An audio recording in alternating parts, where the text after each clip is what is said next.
আজকে আমি আপনাদেরকে দেখিয়ে দেবো আপনারা মার্কেট থেকে একটি নতুন মোবাইল কিনে এনেছেন এবং সেই মোবাইলের মধ্যে পুরাতন মোবাইল থেকে আপনাদের প্রয়োজনীয় সকল ডকুমেন্টস যেমন আপনাদের ফেসবুক আইডি, জিমেল আইডি এবং ফটো, আদার্স সকল ডকুমেন্টস কিভাবে এক ক্লিকের মাধ্যমে নতুন মোবাইলে ট্রান্সফার করে নেবেন সেই সম্পূর্ণ প্রসেস দেখে দেবো মোবাইল স্ক্রিনের মাধ্যমে।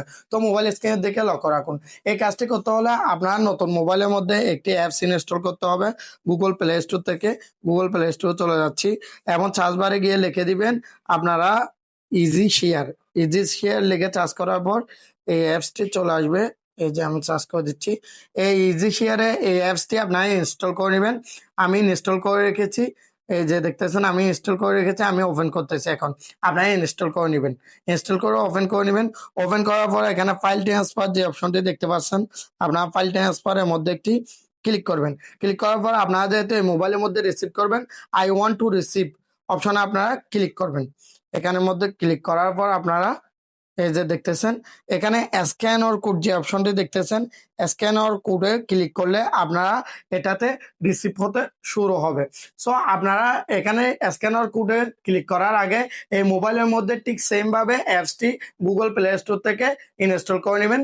ইনস্টল করার পর আপনাদেরকে দেখিয়ে দিচ্ছি সম্পূর্ণ প্রসেস।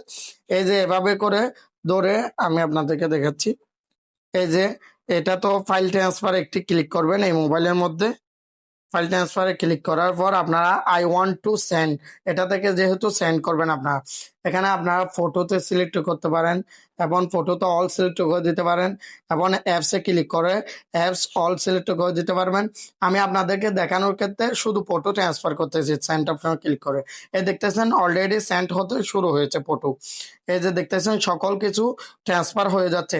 এভাবে করে আপনারা খুব সহজে নতুন মোবাইলের মধ্যে পুরাতন মোবাইল থেকে প্রয়োজনীয় সকল ডকুমেন্টস ট্রান্সফার করে নিতে পারবেন খুব সহজে। ভিডিওটি ভালো লাগলে একটি লাইক এবং একটি কমেন্ট করতে বলবেন না। চ্যানেলটি সাবস্ক্রাইব করে পাশে থাকা বেল আইকনটি অন করে দেবেন। দেখা হবে পরবর্তী কোনো ভিডিওতে। আসসালামু আলাইকুম।